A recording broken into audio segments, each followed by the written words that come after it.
پہلے میں نے آپ کو بتایا ایک اصول میں آپ کو بتا دوں، عربی زبان میں دیکھو یہاں پر آیا ہے الف لام، الف لام نہیں تھا، یہاں الرحیم لکھا ہے، ویسے الرحیم ہے، یہ تنوین یہاں پر نہیں آتی، یہ صرف بتایا گیا ہے سمجھانے کے لیے کہ الف لام بھی ہے اور رحیم بھی، یہ دونوں الگ الگ تھے۔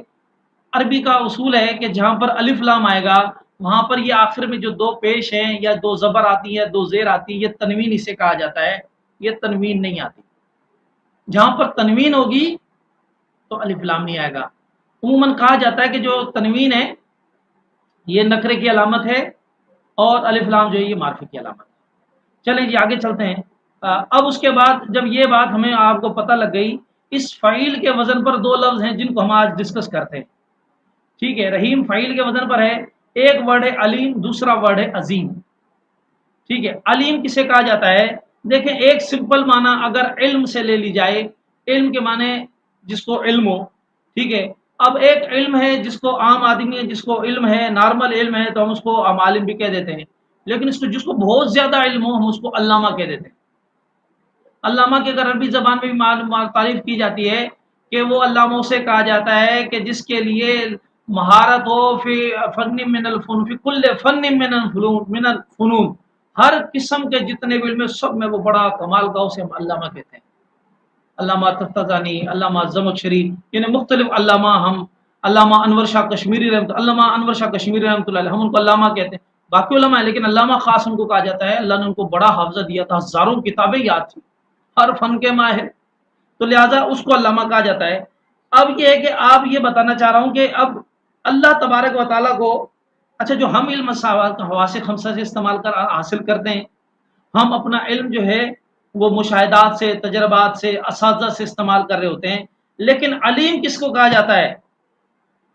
علیم اس کو کہا جاتا ہے کہ جس نے نہ کوئی کتاب پڑھی ہو، جس نے کوئی نہ کوئی اس کا علم مشاہدے سے آئے، نہ اس کا علم مجاہدے سے آئے، نہ کسی استاد سے آئے، بلکہ علیم اس ذات کو کہا جاتا ہے کہ جو اپنے علم میں نہ استاد کی، نہ مشاہدے کی، نہ تجربات کی، نہ کتابوں کی، نہ مطالعے کی، کسی کی محتاج نہ ہو،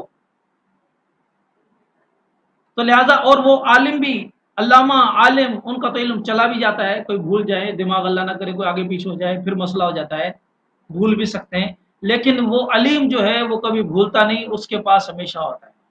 تو علیم اس ذات کو کہا جاتا ہے کہ جس کا علم ہمیشہ سے ہو، اس کا علم ذاتی ہو، کہیں سے حاصل کیا گیا نہ ہو، ازل سے ہو، ابد تک ہو، ہمیشہ سے ہو، نہ کبھی جا سکتا ہے، نہ کبھی آپ کبھی جو ہے وہ زائل ہو سکتا ہے، اس ذات جس ذات میں یہ علم اس طریقے سے ہو اس کو کہا جاتا ہے علیم۔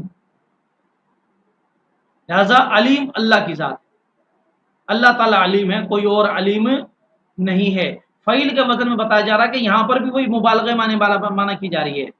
اس کے بعد عظیم ہے، عظیم میں کیا ہوتا ہے؟ عروج اور زوال کے لیے معنی میں استعمال ہوتا ہے، ٹھیک ہے؟ دنیا کے اندر کبھی عروج ملتا ہے کسی کو زوال مل جاتا ہے، لیکن عظیم اس ذات کو کہا جاتا ہے کہ جس کی عظمت کبھی کم ہی نہ ہو، کسی وجہ سے کم نہ ہو، جب سے ہے، جو فارور ہے اس وقت سے عظیم ہے، اس میں کبھی زوال نہیں آیا، اور فارور رہے گی، اس میں کبھی زوال نہیں آئے گا، لہذا وہ بہت زیادہ ان لمیٹڈ عزت جہاں پر ہو فارور کے لیے، اس ذات کے لیے عظیم کہا جاتا ہے۔